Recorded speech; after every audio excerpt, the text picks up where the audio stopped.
Kory, and he's going to be bringing us an update to his vampire deck.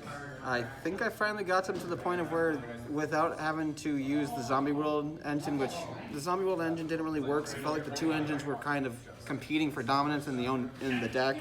So I went back to Pure and started messing around with it again, and this is what I came up with, and honestly, I'm really happy with how this came out, minus having like maybe an access code for extra stuff, or that new pot draw card. Besides having like those in the game which aren't out yet, like there's not much I can do besides this, and this is probably the best I've ever made them. So let's just get straight to it. Alright, so to begin with, we have 3 familiar. This one, both familiar and retainer have the same effects where they can special summon themselves from the graveyard by sending one vampire card from hand or face up from the field to the graveyard. And to special summon themselves, and when they're special summoned through any means, they this one searches out vampire monsters, and this one searches out vampire spells.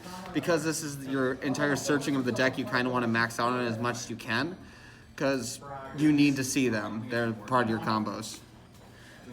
Moving on from the little guys.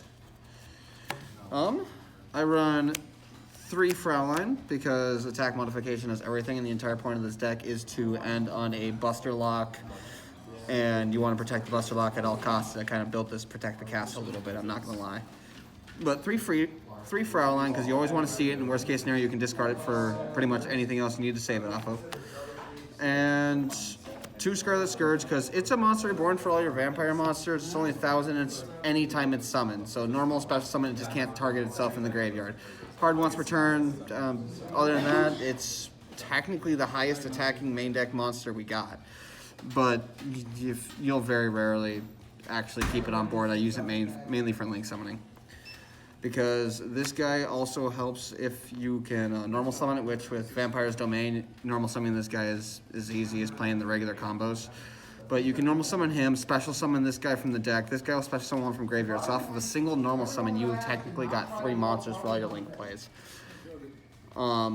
And I also run 1 Crimson because the protection is good, and worst case scenario, if you end up on a Union Carrier, target Crimson with Union Carrier, put the Buster Lock on him, this card can at least protect itself by paying life points, and life points don't matter if you're going to win the game. So it's just another way to protect yourself through everything, and that's it for all the vampire monsters. I'm pretty happy with all the ratios so far, actually, for this deck, especially for the monsters. I mean, maybe I'd run some Ash in some way, but I don't really see the need for it. There's only really 1 card in this deck that I couldn't think of anything, because Called by the Grave is limited. Konami, you fucked up. Anyways, going on to the regular zombie engine, you have the 3 Shiranui Solitaire, 3 Uni-Zombie, and I only played 2 Mizuki. You don't want the 3, you don't want to see it too often, but you also want to still, obviously use it for its Monster Reborn effect. Uni-Zombie is also one of the main combos in this deck. You just need to send as much stuff to the graveyard as possible to make the deck work, and Uni-Zombie works really well for that. Anyways, that's it for the Mizukis and all that fun stuff. And then for the 1-ups, we run 1 Globe Bloom for extra monster searches, can help you combo out, searches out Fraulein if you haven't searched Fraulein yet. And then the 1 Dragon Buster Destruction Sword, so you can lock your opponent out of the extra deck. The entire deck is dark, so using it with Union Carrier is no problem, and it's kind of a win condition right now, especially with this deck. Anyways, moving on to the spells, I run 2 Vampire's Domain. This card is important because it can be sent for familiar or retainer's effects. Also for 500, it gains you an extra normal summon, so you can start using your other effects, your combo pieces. You want to get to this card as fast as possible, as well as the counter trap. You kind of need to weigh how important it is. But also, any damage that your vampire monsters do, you gain that back in life points too. So if you have 2 of these out, you can gain a tremendous amount of back. You can use it to save yourself with Fraulein, do a bunch of damage, pay a bunch of life points to Fraulein, gain a bunch of life points back on top of it, and still damage your opponent pretty badly. It's just a really decent card in the deck, but you don't want to see more than 2. See it more than once. You can, you just don't really want to. Next is 2 Vampire's Desire, and this is pretty much a Foolish Burial or kind of a Monster Reborn, because you have to Send something to grave, especially summon a vampire from graveyard, but I really rarely ever use that effect. It's mainly the effect to target one monster, send a vampire from deck to grave, because that could start your familiar and retainer combos, and sometimes it's beautiful. And it being a vampire card also means that it's useful with the rest of the deck for discarding and stuff. So even if you don't need it, you can still replace it for things you do need. Next is the 1-ofs for all the spells. There's a lot of 1-ofs because Foolish Burial is limited, but not Foolish Burial, but Called by the Grave is limited. I mean, yeah, I'd love this up to more than one, but so would a lot of other decks. Foolish Burial is at 1. You're abusing your graveyard deck, so obviously run the 1 Foolish Burial. 1-for-1, free way to get monsters from your hand to the graveyard, and special summon out a familiar as well, so you can get your free search, and then it can still use its effect to special summon itself back for extra link plays. So this card's great, especially if you have like the retainer in hand, so you can send the retainer, special summon familiar, and just get your entire combo off that. The 1 Called by the Grave, because I'm also running Instant Fusion. Called by the Grave doesn't really need to be explained. It's limited to 1, which really hurts, but I started running the Instant Fusion with this as well, kind of as a second Called by the Grave, because hand traps really hurt. So even just 1 extra card to be able to stop them means everything, and this actually managed to make it so I could complete my combos today. Continuing on though, for the 1-ofs, we have Monster Reborn, because Monster Reborn and Special Summon from the Graveyard is still fun.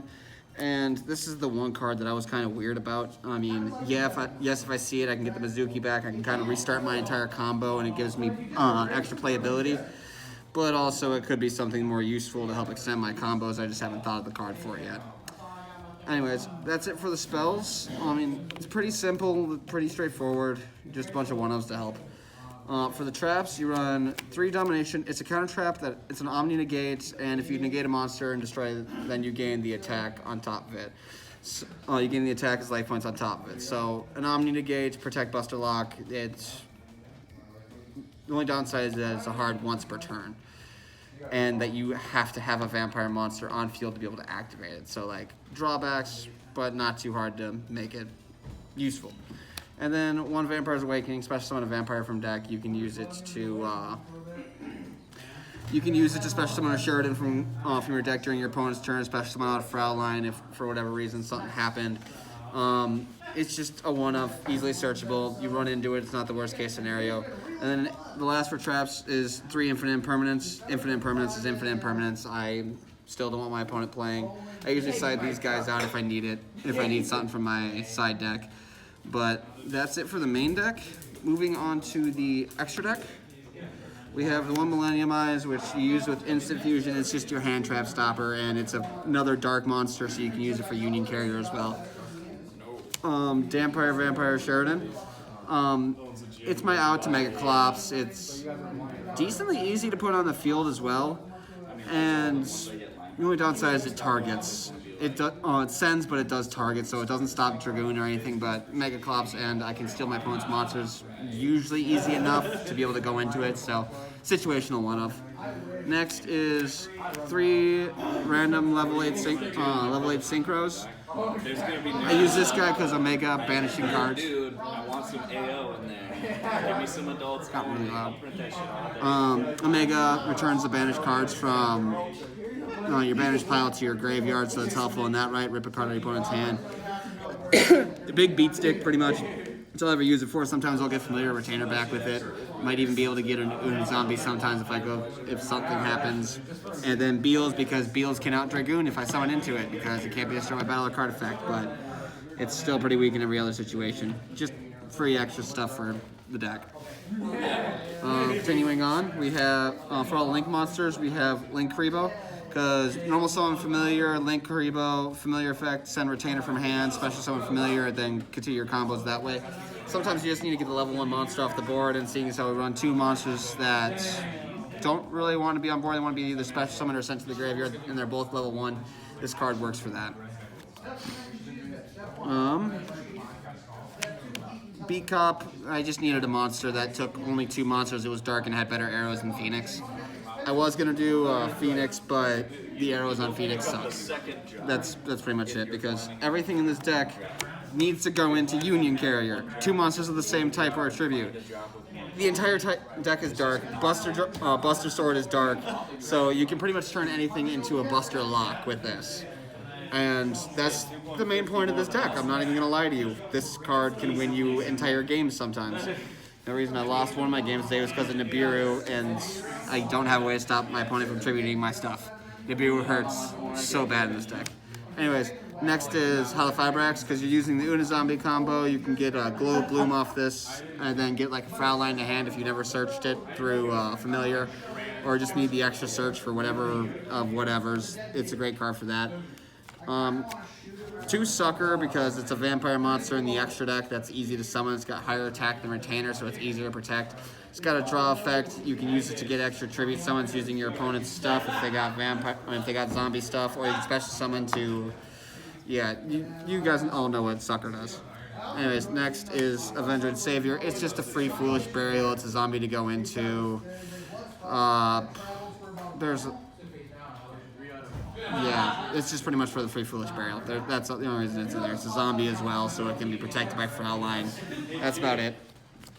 Next is Unicorn, because that target bounce still helps.